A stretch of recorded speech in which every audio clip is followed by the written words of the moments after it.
What is going on, guys? Welcome to week number 2 of our Big 12 Team Builder Dynasty, year number 5. We have some breaking news. The Ardmore University Collegiate Football Program is suspending Darnell Savage, the freshman wide receiver, for his on-the-field post-game antics, as well as his off-the-field antics. And he is being suspended for week number 2 against Oklahoma State. So Coach Young and the athletic director for the Ardmore University program is suspending the young lad. And what did he do? Looking up after his hero, Antonio Brown, or what's going on here? I think that might be what's going on, and we can see the reporter, the beat reporter for the Big 12, Tom Roden, was the first to bust this news out. And you guys can see here, breaking: Ardmore officials indeed ended freshman wide receiver Darnell Savage post-game presser due to leaking possible recruiting information. It's a developing story. Stay tuned for more. He was talking about his connection with the number 2 defensive end in all the land, Daniel Monroe, which caused Coach Young and the athletic director of the program to be like, dude, what are you doing? So they brought him in, shouting match. Then he creates a Twitter account and then starts reaming other players in the Big 12. So obviously Coach Young is not for this. He doesn't approve of this. And you guys will see the effects, the outstanding effects of that decision against Oklahoma State. So now, with all the drama out of the way, let's go to Nebraska State against Nebraska, where there's even more drama with this rivalry. Yeah, this is a big one. Big rivalry game in state. Got a lot at risk here, and so far it's not looking too hot because our tackling is borderline non-existent. So let's get it underway here. Gebbia is giving to Williams, and we actually get a tackle.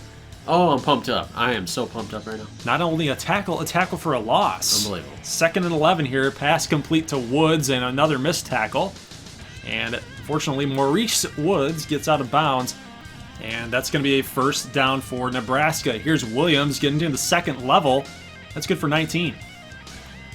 Another run play by Williams and a missed tackle. Come on, buddy. Come on, Sloan. Washington's going to clean it up, but now Nebraska is charging. Gebbia goes down.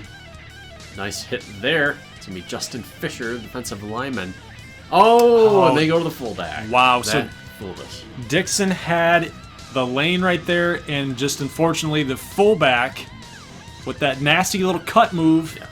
Well, we found were the open lane. Basically, we were like, it looked like he was going to give it to the fullback, but then on a split second I said, he's not giving it to the fullback, and then what do you know? The fullback had it. Dante LaBelle up the middle for 10. Got to get Shinoski in a rhythm. He was 0 for 2 last week. 0 touchdowns and 2 picks in last week's opener against Utah State. 3rd and 1. Vivaldi on a jet sweep. Is he going to squeeze through there for a 5-yard gain? And now we are getting the chains moving with the ground game. Thank the Lord. And then LaBelle going to get dropped for a 2-yard loss. He's going to set Nebraska State up with a 2nd and 12. Shinoski rolling out to the left, trying to make something happen. And unfortunately, he is not going to get anything. It's going to be a 3rd and 12 situation, and he just a little flip to Kimberling, and that's when Shinoski's at his best, is the improvisation. 1st and 10.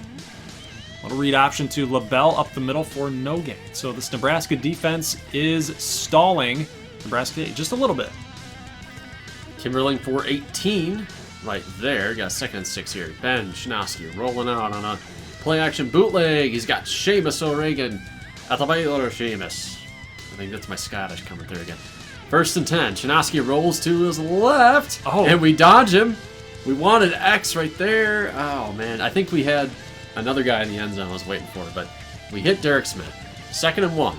And that was not correct. So LaBelle totally misses his assignment. I think he probably could have had a touchdown right there, but pass is going to be incomplete to Anderson.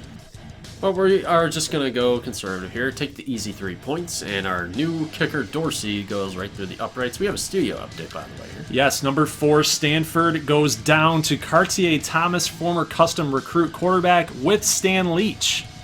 That's an amazing pairing right there. Let's go to the action here. 2nd and 4, Nebraska State trying to make a big play on defense, and blockers out in front. 2 linemen, 1 receiver, and Gebbia is going to go all the way. That's a penalty, by the way. By blocking the back that they didn't call. You know what? We deserve to give up a touchdown, though. I don't care about that. We deserve to give up. 3 guys laying on the ground. But yeah, let's just get shoved around some more. Here's Dante LaBelle going for roughly 10 yards. You got 2nd and inches now. So down 14-3. So we have to make this work. Do something big, like LaBelle going to the right for 31 yards. It's a big time play for you guys. You need a touchdown, though. It's got to get to 14-10. You can't go for another field goal. And he's going to get dropped at Shinoski again for 2nd and 21 now. And you're thinking you want to be a little more aggressive. You guys are going for the touchdown, the end zone, and then this happens. What is that? A deflection, and he comes up big with that pick. We got him backed up on the 1, though. And we're going to trick him into passing here, so this is good. At least we know what's coming. And they run screen!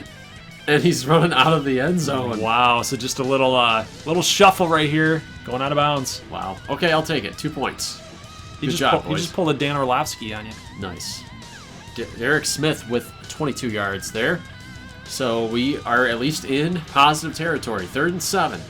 Big time throw there to Prairie, the tight end, getting shoved out of bounds. So we'll have 1st and goal here for the Dogs. 3rd and goal now after 2 incompletions. And another big down for Nebraska State, and Shinoski trips. He falls, he trips, and the field goal unit has to come back out. Dorsey kicks it up and good. You guys are now down by 6, 14-8. Pass complete here to right. Bust off some tackles. And Nebraska now is threatening. Reese can't get any pressure. Morton makes this reception for 3. They do call a timeout. What the heck is that? What are you wearing, dude? What is that? What is that? What a little get up there. 2nd and 7. Sean Wright for 7. He's going to be 3rd and inches now. And you guys call the field goal. Okay. Block unit out. What are you wearing?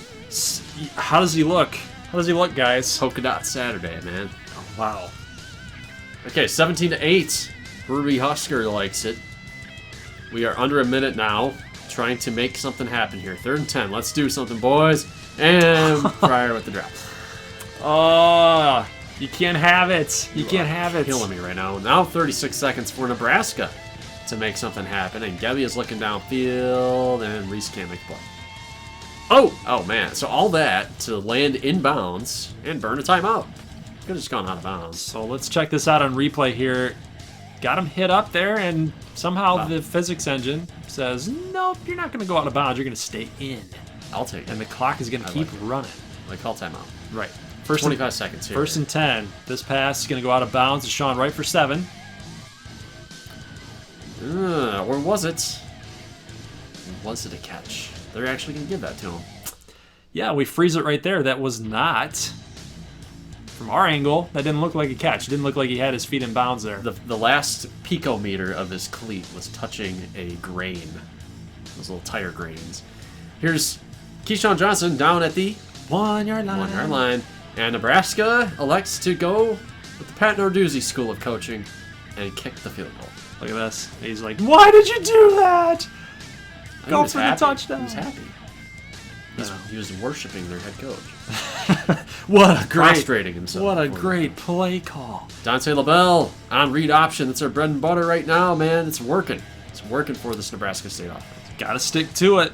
Gotta stick to it. I tell you guys this every single week. Stick to running the football. You will be doing just fine.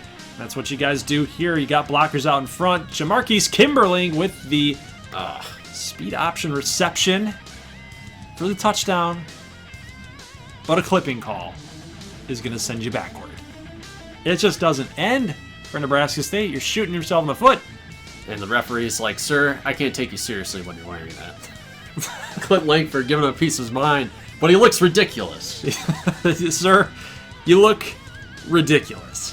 2nd and 18 after this pass goes incomplete. Almost picked off. Not a good throw by Ben Shinoski. Going to be 3rd and 18 now. And you guys are going to be aggressive again, looking for the end zone. And Shinoski trying to take off, trying to roll out and extend the play, and a sack. Yeah, Shinoski will be asked to make this kick. It's going to be over 40 yards, and he stripes it down the middle. What is his pro prospect? Do you think he's going to be a kicker, or do you think he's going to be a quarterback? 'Cause I don't think he's going to be a definitely not a quarterback. Probably not a good enough kicker either, but we have a turnover here for East. East is going west. North, maybe. Towards the end zone. Maybe south. I don't know my directions. I can look at the sun and I don't know what's what. Then Shinoski, though, will go to the house. Touchdown. 37 yards on the next play, I believe. And we are back in this, baby. We're going to just take the extra point. It'll be 20-18. So defense, can we get another stop? Oh, We had guys there. We had guys in the vicinity. wow. You could have picked that off, but Morton's going to get in for a score. And you guys are back down by 9 points. Read option has been your friend, Shinoski. Oh, nice little moves there. Nice little cut. 16 yards. Keep sticking to that. Quit throwing the ball. I said quit throwing the ball. We're waiting on RB. RB, go up! Quit We're throwing waiting the for him to ball. come up. Wait, we picked up 3 yards on the ground. Good. Don't tell me how to run my offense. 2nd and 7. Dante LaBelle gets tripped up shy of the yard to gain. So 3rd and 1, and LaBelle stuffed. So what do we do, boys? What do we got to do? We're going for it. 4th and 2. 6 minutes left in the game. We got Hargrove. Got it. Okay. Okay. So even a touchdown and 2 points is not going to get you the tie. You guys are going to be still down by 1 point. So it's a little tough sledding here right now. The run game is just not doing very well here at the goal line. But Corey Hargrove he's always money. He's always going to come through for you in the clutch. He gets that touchdown, and you guys are going to be kicking that extra point to get up to 25. So you guys are down by 2 now, and a big play, hit. Johnson. Oh, Johnson got beat by Johnson Jr. For 61 yards. Not enough speed. So now we're trying to guess which way they're going. And Ron Williams down at the 1 yard line. 1 yard line. So we're going to try that again. And we got to guess which way they're going. I guessed middle, and they went left. They went to the wide side of the field, and Ron Williams will score, and now that puts Nebraska State in desperation mode, down by 9. Here we go. 2nd and 10. Bad throw. Downing is right there to make the interception, and that's going to do it, folks, for Nebraska State. Yes, and the fact that Nebraska gets the football back here, going to be calling timeouts is Nebraska State, and you guys are going to get the football back to try to make something happen, but with 18 seconds left in the game, this is almost just impossible to do, and Merrill comes up with the other interception for Shinoski. Gets laid out, though. He now does not have a single passing touchdown in the entire Year 5 season. Yeah. This is kind of a rub-in a little bit. This is not cool. They could have downed it, kneeled it. I just chalked that up to bad CPU logic. We're used to it. So Nebraska State will falter in their rivalry game that they get up to play every year. And Nebraska State is now going to be 1-3 versus Nebraska so far. So not what we want to see at this point in the Dynasty. Absolutely not. But what do we want to see? We want to see Ardmore get another W. That's what we want to see right now. Speak for yourself. Whoa!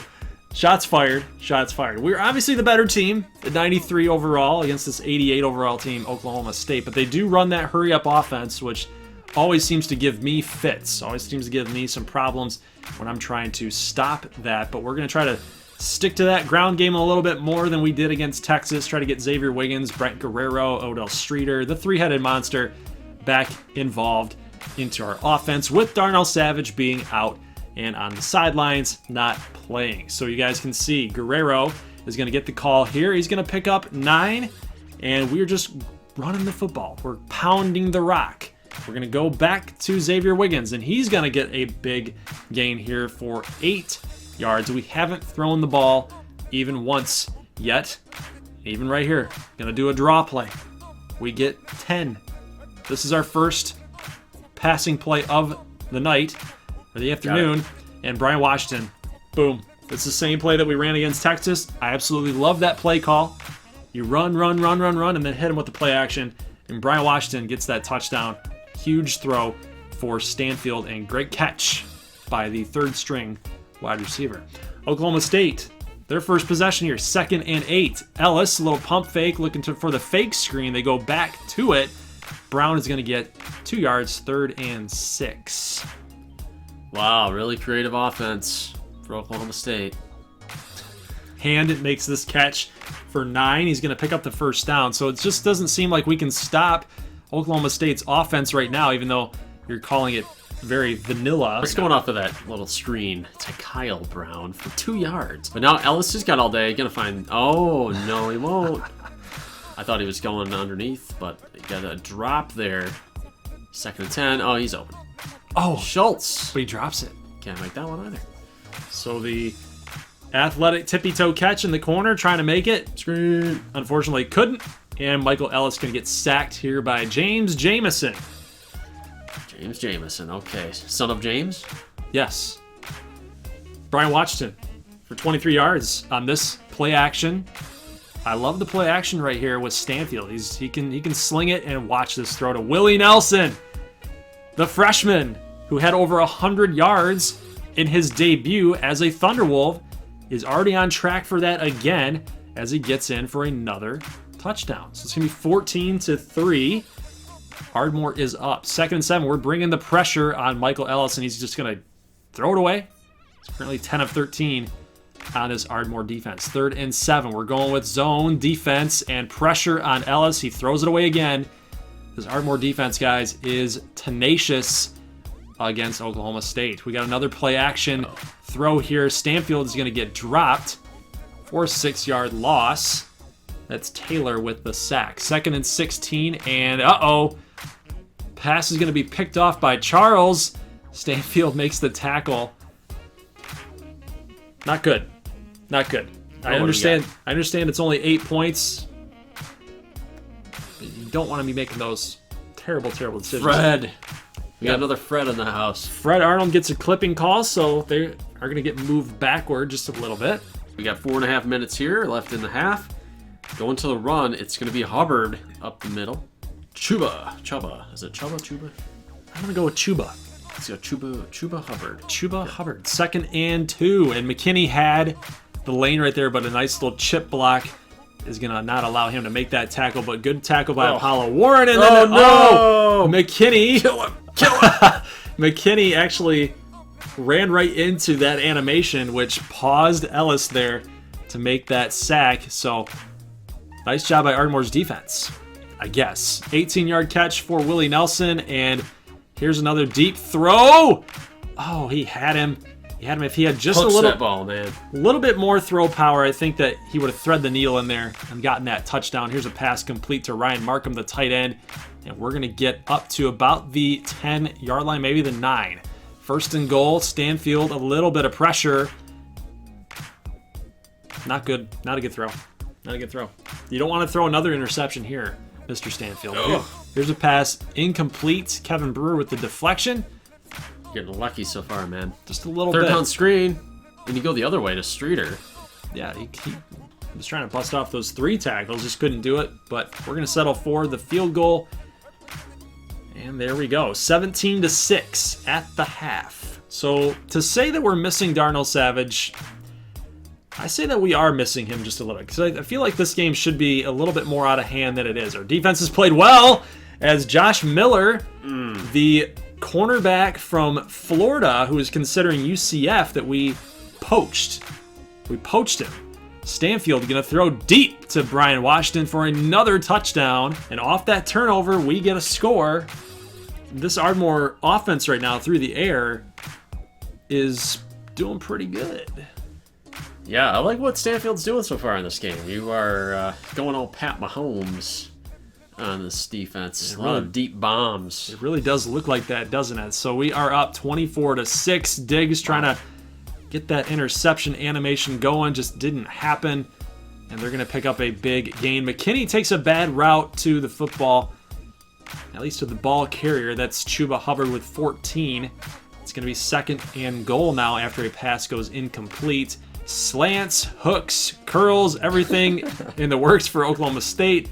But Ardmore's defense takes care of that play for the sack. So 3rd and goal at about the 23-yard line, and Miller gets the pick in the end zone for his 2nd interception off of Michael Ellis. This guy is going to be a good one. All right, still 24-6 though. We got a 3rd down screen, and they got the blocks. They actually blocked him. J.D. King goes for 12. Michael Ellis, though, looking for a touchdown here, as Oklahoma State does not have one yet. Yeah, our defense has been playing well. It's the end of the 3rd quarter. We're holding them out of the end zone, so I like that. 3rd and 2, and Ardmore defense again shuts them down. So the question is, do they go for it here? And they will. 4th and 1 at the start of the 4th quarter, and Mike Curtis comes in on the blitz from the outside, and he's going to drop Chuba Hubbard. No first down, no touchdown, that was no score. Really creative for 4th and 1 play call. Willie Nelson with the catch for 26 yards here. He's got 5 for 96. Play action pass complete to McLean, but he's going to fumble the ball. He's going to fumble the ball. Arnold picks it up. Come on. That just gives Oklahoma State another opportunity. Scales. Whoa. What is that? He's right there. You Pick need it off. Miller over there. Pick it wide off. Open on the left. Andrews with the tackle, but 21. So Oklahoma State getting desperate here, but they are still kind of hanging around in this game with a score there. They at least have a prayer. But Ellis has 300 yards now with 1 touchdown, so they are going for 2. Somebody's probably going to be open. Yeah, they had slants there, but down really down at the 1-yard line. So no 2-point conversion, and they will still be down by more than 2 scores. It's a 12-point game, 24-12. Brent Guerrero here in the backfield with David Tomsha checks in. Good read. Yeah, very good read for the freshman, the all-world freshman. He's going to get 9 yards. Tomsha's still in there. He's going to play action on 3rd and 7, and it's going to almost be picked off. Almost going to be picked off, and this was because Stanfield actually got hurt on the last play, so he had to come in and attempt to make a throw in the end zone. It just doesn't seem like he's ready to be a prolific passer here. So we get Diggs almost going to pick this ball off. That would have been huge for us to run the clock out and get this W, but being up 15, I think the W is pretty safe. It's in the bag pretty much here. All right, King gets the first down. So Oklahoma State driving, trying to make something happen. Ellis goes down here with the sack, so now they are going to try that little screen play. So they're going to pump it. First down to Adams. Reggie Adams with the catch. And Boyd can't make the tackle in time, and Javon Britton. Come on, Britton. Gets the deflection, and that, again, we've got 2 balls that should have been picked off, I feel like, that would have ended this drive. A minute 34 here, and Ellis going to fire it out to the left, and Britton, what are you doing? Get up! Get up! All right, touchdown Corey Brown. They got so many Browns on this offense, I can't keep track of who's who. Oklahoma State going for 2 to survive in this game. He's got all day. Could have ran it in. Brown is going to score. Okay, onside kick. Conversion rate, 0.2%. And Ardmore recovers. Yep. J.K. Johnson with the recovery. Stanfield does come back in, and Xavier Wiggins with blockers out in front. Whoa! He makes them all miss, and he's got a clear lane to the end zone, just can't get in. And Oklahoma State uses their final timeout, and all we have to do is just literally run the football and get out of here with a W. But Tomsha gets the touchdown, and we go up 34-20. 37 seconds left. This is basically all formality. And Jacobs, a linebacker, running around like, where do I go? Where do I go? I'm a linebacker. Guerrero makes a last-second touchdown. Any relation to Brent? I'm going to say no. No. And we somehow escape 34-27. It's a little closer of a game than it should have been. Yeah. I mean, you're up by 2 scores most of the time, so it was a pretty solid win. Stanfield player of the game, 263 and 3 touchdowns for the Thunder Wolves.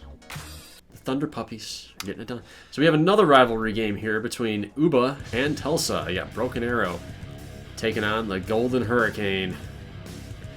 Shamari Brooks, top player on Tulsa's offense. Sparse crowd today. You think there'd be a little more people in the area, but you know the weather is not very good. I wouldn't be going to this game. I would What about not. all the Broken Arrow fans? They're like 10 miles away or something, aren't they? Yeah, well, So, I mean, I still wouldn't travel for this one. No way. Tulsa, Broken Arrow. that forget stadium that. should be filled up. I mean, it should be like literally like half Broken Arrow fans and half Tulsa fans. Here's a big-time play on Tommy Parks. And they're going to call that a rush, but Mark Barber is going to get the tackle for a loss. I don't know. I mean, he looked like he was going to run it, so I guess it wasn't technically a sack. But 3rd and 8, play action is going to go way left. I don't think he was aiming for anybody. And head coach Tim Lester, the new guy, nobody knows what he's saying. You know, okay, whatever, coach. Nobody knows. They turned around after that. Dunlap was like, "What was he talking about? What did he say? 2nd and 2. Lamont Christian going to hand it off to Ryan Viper III. Out of the I form." So we're looking at some pro-style offense here. Ew. Just the thought of that makes my stomach churn. Yeah, this is 2019. Yeah. Well, this is even further than this in this dynasty. I mean, who knows how offenses would evolve after that. But I don't think I-form is going to be in existence for... They're getting some spread in there. They're mixing it up a little bit. Joel Holmes going to get tackled. Shy.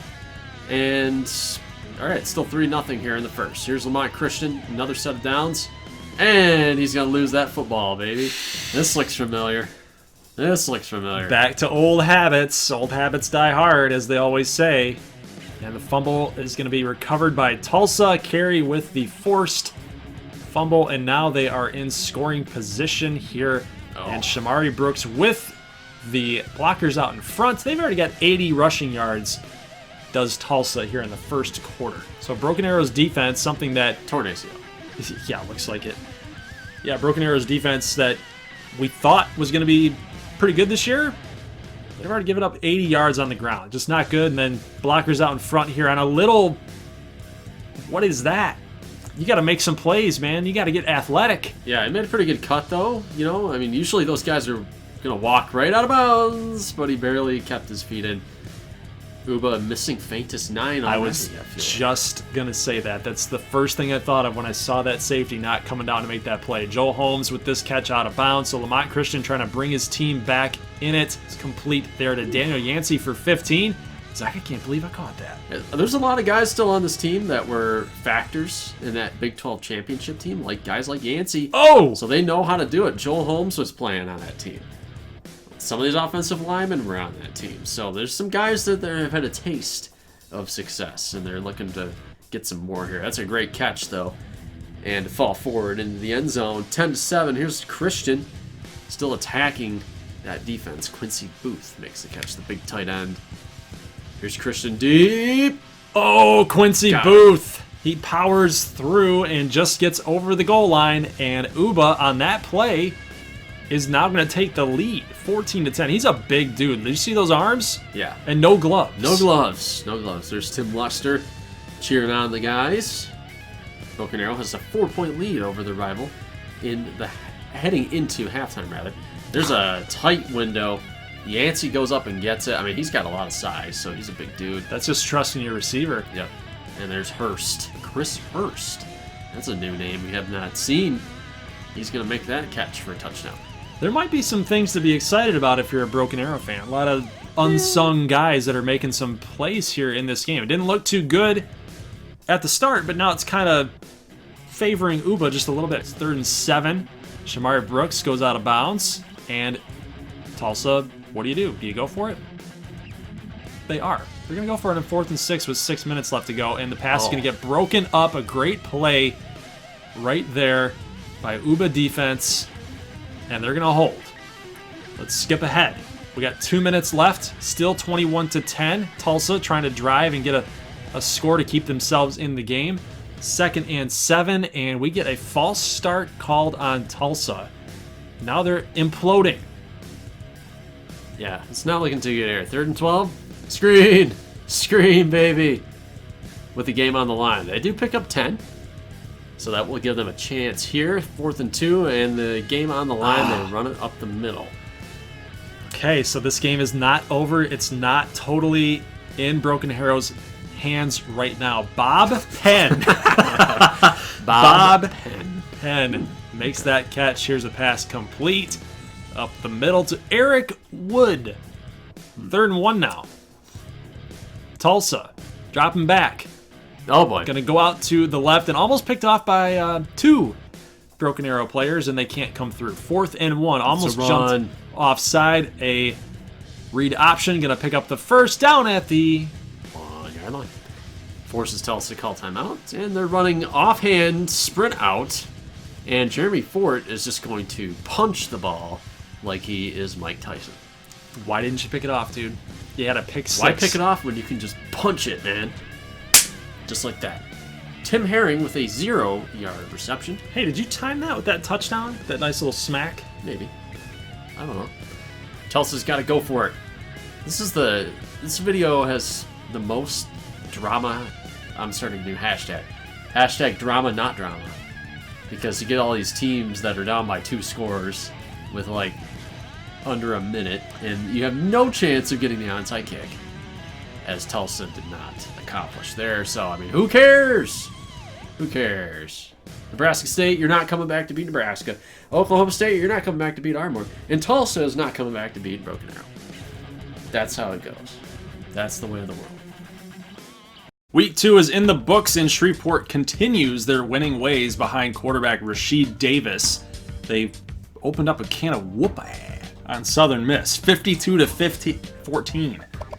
This was a total blowout. Travis Jackson, I think, is your player of the game here. 664 yards. Not something that we expect from Shreveport by any means. 449 yards passing. And he did it on 27 passes. So almost 20 yards per completion. Wow. Okay, so remember when I was talking about last week about 11.1 being elite level? Yeah. He did 19.4? Yeah, so again, Travis Jackson was the big guy today with 83 yards for his longest reception, 243 and 2. Odessa State gets the W here. Johnny Johnson Jr. has himself a game, as we had Paris Austin scoring a couple touchdowns here. Gave up over 400 yards to UTEP, 200 on the ground, but I mean, I like what I see here. 348 and 6, and then Dowdell comes in garbage time and underwhelms.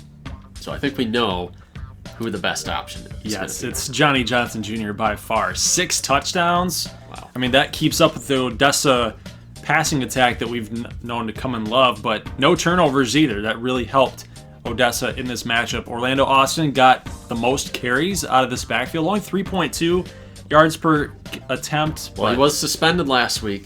Yep. Conduct detrimental to the team, but he's back. Undisclosed, I should say. Paris had the 2 touchdowns. Kadir Childs-Harris gets his first career reception.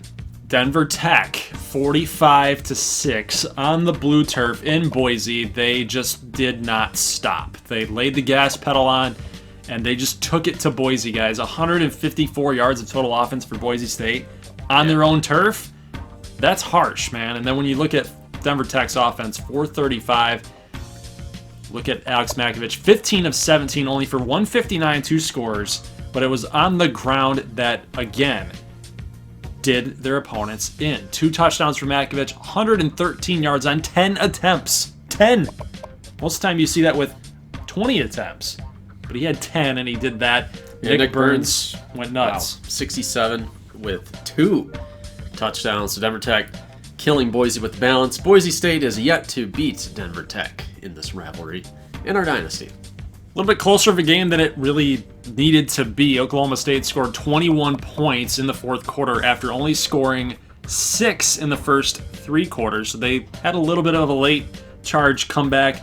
Stanfield with the 1 interception. McNeil with the fumble. So kind of led Oklahoma State back a little bit, but for the most part, the game was in our control. Well, you got outgained. Didn't you get outgained against Texas last week, too? Yeah. That doesn't bode too well, but 263 and 3 for Stanfield. They had the 1 INT. Tomsha with the touchdown run, so Tomsha is getting some action. And looking at the receiving numbers here, so without Darnell Savage, he was suspended. we did just fine. Willie Nelson went over 100 yards again, had another touchdown, and then Brian Washington, 5 catches for 107 for 2. So without Darnell Savage being suspended, he will be back for week 3, but we did pretty well without him. Well, it wasn't fun. It wasn't pretty. But Uba gets the win, and they avenged last year's loss against Tulsa. However, 58 rushing, and they allowed 154 against Tulsa. 2 of 8 on third down. So I don't know if this Tim Lester hire is going to be this panacea here for Broken Arrow. But Lamont Christian was 227 and 3. He was better. Is he the quarterback whisperer, Tim Lester? Did he finally get to Lamont Christian and get him back on track? Tough loss, and so far we got to wear that. We got to wear that L, man. We are the first team in the Big 12 to lose so far. Oh, that's right. So this is tough, man. But you know what? I thought we battled. I thought we really made it close. Just could not hold on at the end. And we had 416, gave up 435, 192 rushing, which is not typical Nebraska State football. 3 turnovers, though, is really what did it. Although, I mean, a couple of those were kind of tough, you know, like Shinoski just trying to make something happen there. And Reese never threw a pass. Again, we have our little weird thing going on there. Lobel, 114 rushing, so that was good to see. Shinoski with touchdown. Hargrove also had 1. And the receiving was a pile of meh. So, I don't know, man. I don't know how I feel about our squad. Our defense is just not up to snuff right now. Well, we kind of anticipated that for Nebraska State. They were going to be in a lot of shootouts, a lot of high-scoring games, and when your offense just isn't clicking, your team's in trouble. Little Rock dominates Colorado State 34-7, and Gunnar Rivers was every bit of the part of a possible top 5 draft pick. 268 yards of total passing yards, had 2 interceptions, but those were mostly just him trying to basically gun it into coverage and try to make something happen here against a lowly Colorado State team. So most people would look at this and say, Gold, what are you talking about? That's not top 5 caliber, that's just Gunnar being Gunnar. And I'm telling you, it's a little bit different than that. He's trying to do maybe a little bit too much right now. So this is 1 week in. We'll see what he does next week. Quentin Evans came in, 2 of 3. Yeah, this game got out of hand and he came right in. Rivers had 2 touchdown runs, and Monet caught 1 through the air as well. I think game ball goes to the defense, man. All right, ACU beats Boston College pretty easily, 38-7 through 3 quarters. No big deal. Not breaking a sweat here in this one. 514 to 206 held Boston College to 50 yards rushing, 2 turnovers forced, 7 trips in the red zone today. Russell had 275 and 4. And then the running game. So Danowski really got going here late, I think, and picked up 116. Bonner had 1 touchdown on the ground, and he also picked up 1 through the air. So 2 touchdowns for Hassan Bonner, the big-time young player for ACU. Camu beats Duke 35-13. And what's interesting about this matchup, guys, is that this was supposedly supposed to be the matchup in the college basketball final, but ACU ended up taking out Camu in that March Madness. Yeah, this pretty is funny. A big-time basketball matchup here. Camu 485 to Duke's 318. So Freeman played pretty well too, and you know that's a little bit of criticism now being levied at Bud Warner because they're looking at what Rasheed Davis is doing at Shreveport, and they're like, was Jace Freeman really better this whole time? But I mean, he acquitted himself pretty well, 280 and 4, so no issues there. 34 rushing, so at least Freeman had a good game. Yeah, kind of put that doubt to bed just a little bit. Jameel Carter, 8 catches for 56, average of 7, so it's more of that slot type of guy that he's working on. Touchdown there. Roy Hall, 4 catches for 73, also had a touchdown. And then Tuttons, 2 catches for 76. So Camu's passing offense was a little bit, it was there. It was present. Amarillo beats up on rival New Mexico 34-10. And Galveston was pretty decent. He's pretty good. Serviceable. That's a good word for it. Yeah. 5 turnovers for New Mexico, though. I think that's the story of this game. You see their quarterback? Ouch. Salamander. What a name. It's a great name. Galveston was 50%, under 200, but he had 4 passing touchdowns in the game, and Keon Sykes had 1 on the ground, but Ezekiel Henry had 128, and Quanquan with 2. No catches for Bradshaw. It was interesting. And no catches for Griffin. Wow. Yeah, Griffin. He must have had a drop. So not the debut, I think, that Griffin Rivers was looking for here. And we have another drubbing in a rivalry matchup as McAllen dismantles Houston. 466 to 283. 286 on the ground for McAllen, and they're looking pretty solid so far at 2-0. Harkless had 180 and 4 passing touchdowns. Buckley with 150. And Abraham Young had 3 scores. So what do you think of McAllen? I mean, they're looking solid. McAllen's looking scary. They are reminding me of younger Denver Tech in this series for sure. Leroy Jackson has them in that mold of Denver Tech, and it's pretty obvious. They're playing good defense, and their offense is pretty similar to what they used to do in highlighter yellow. So it's going to be a scary team to watch out for here in the Big 12 East. Now let's look ahead here to week number 3, and we got Kansas A&M at Wisconsin, one of our feature games, and Wisconsin already dropped their first game, blown out by Virginia Tech, but they're still at home. A+ offense. What do you think here? I don't think Camu's going to win this game. I think they will lose in this matchup. I think that Wisconsin is just a better football team. That might be a little bit of bias right now because I've watched Wisconsin play in real life, and I might be overvaluing them in this game in particular, but I just think Camu doesn't really have enough in order to beat Wisconsin on the road. Baylor at Amarillo, and Baylor just knocked off Alabama by a point. So we thought Denver Tech's win over Alabama was something to write home about. And then the Tide are 0-2. Maybe that says more about how good Baylor is. I don't know. I would pick Amarillo here, but I'm going to be a little bit wary. Yeah, it's the number 21 team in the nation. They've already got 1 win under their belt. Obviously nothing like Alabama. Okay, they didn't beat in Alabama. They beat New Mexico. I think that game was a nice little tune-up for them. And against a Baylor squad that loves to throw the football, Amarillo has a pretty good pass defense. Now, here's the deal. They're very young on both sides of the football, especially at cornerback and especially with the offensive line on 2 of the spots, left tackle, right tackle. I think Baylor's going to get the W. I don't think Nate Galveston is good enough in order to vault them over and get this W. And Marshall is going to play ACU, and we see Marshall lost to Miami of Ohio. Wow, Miami, Ohio looking pretty good, but Marshall not looking like they did last year when they were inside the top 10. I think ACU is going to steamroll Marshall. I would agree with that wholeheartedly. The Tim Lester Bowl is on. Western Michigan against UBA. I like UBA in this matchup. I picked them last week against Tulsa. I think they're going to get the W here against Western Michigan. That C+ and that C offensive rating. They're going to be missing Tim Lester, and I think Lamont Christian is taking a step forward to being a good quarterback for UBA.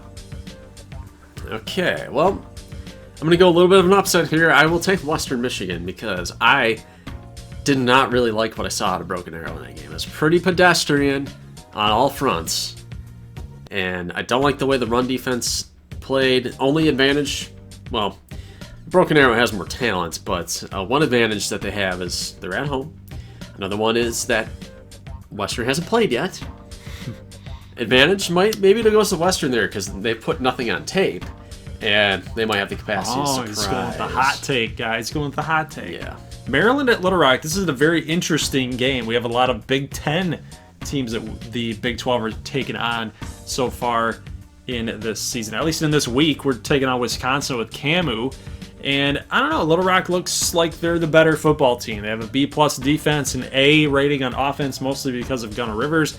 The obvious thing here is if Gunnar can take care of the football and not try to do too much, not try to force it, they're going to get the W. They'll be fine. I think that running game is too strong. The passing game is too strong with Jason Wilson, Keneal Mason, Dante Bridges. It's too tough. Little Rock, they're going to take the W here. Yeah, just judging by that rating, I don't think Maryland has anything on offense that will really push Little Rock. Kansas coming out of the American Athletic. Will they be the team to knock off Denver Tech? They beat Central 20-14, but you see Denver Tech is pounding people viciously and without regard for human life. Therefore, Denver Tech will beat Kansas. I think Denver Tech rolls as well. I would love to pick my Jayhawks, but it's not going to happen. Who are we kidding? Denver Tech's just going to absolutely steamroll them. Hey, this game has the potential to be pretty interesting. I mean, Fresno is also listed as a B-. They have a B- offense compared to our C defense. I think a big issue that, I don't know if we really talked about it, but I mean, man, these two games here, Utah State, Nebraska State, I mean, we're giving up so many points, and the scoring has been there, but Shinoski has been running for some touchdowns, but he's got an 0-5 touchdown to interception ratio through the air. So 0 touchdowns and 5 interceptions so far for Ben Shinoski. So I don't know if this is panic time. I mean, we're scoring 40 points a game. I'm happy about that. You know, the balance on offense is very good, but I'm going to need to see a little something. I think there's something to be said about the fact that Coach Cust had a ton of loyalty towards Ben Shinoski. Ben Shinoski was Coach Cust's guy. He stuck with him through thick and thin. He even stuck with him so much that he forced Willis out of the game. Forced Graham Keith out of it. He forced Graham Keith out of the program as well. And both those quarterbacks went on to do some really good things. Like, they are very talented quarterbacks. And Coach Cust saw them out. Well, he said, here's the door. I got my guy. And then he ends up leaving to Clemson, and now what do we get? We get a Ben Shinoski who's got 0 touchdowns. Okay, so that is a factor. I'm taking Fresno State. Oh, man. I think Ben Shinoski continues to struggle, and Coach Langford is going to have a decision to make. Does Bubba Robinson move in? No chance, He's man. going to stick with his senior. Bubba's not even ready. Tyler Gladden is technically our backup quarterback Okay, well then that's what I'm talking to run about. the option, but yeah, I think Shinoski. I believe. Or do they need to cater the offense to like not allow Ben Shinoski to be throwing the football all over the place? Because they're not scheming like Coach Cust would have done. San Diego State goes to number 6 Midland, and this one has the potential of being a little bit closer than most people might think. Number 6 Midland, you would think that this team is going to take care of business, but as we know, Midland State usually doesn't when push comes to shove. They're at home, and like you just showed, Arizona State, they took the loss in a close game. So this offense, they can put up some points. 49 points and a loss. Yeah, it's going to be tough. I think it's going to be a shootout. I think it's going to be tough, but Kent Collins and the receivers going to be the big factor.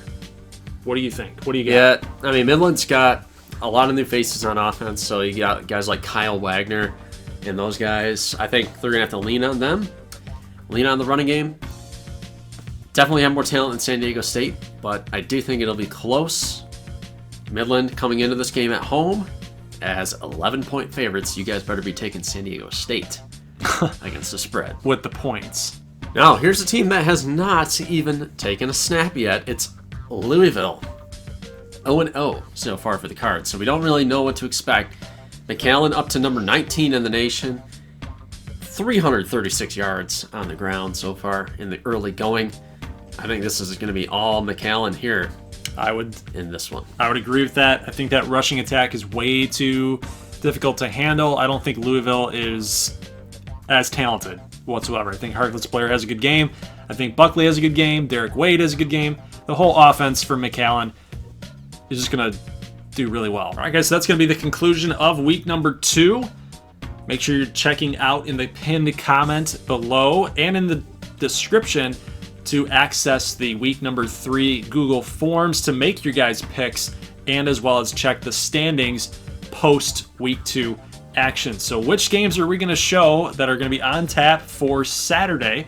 Because that's obviously going to really determine who you guys are going to be able to pick, or who you want to pick. We're going to have Camus at Wisconsin, Maryland at Little Rock, and then Nebraska State at Fresno. to cap it all off. So that'll be fun.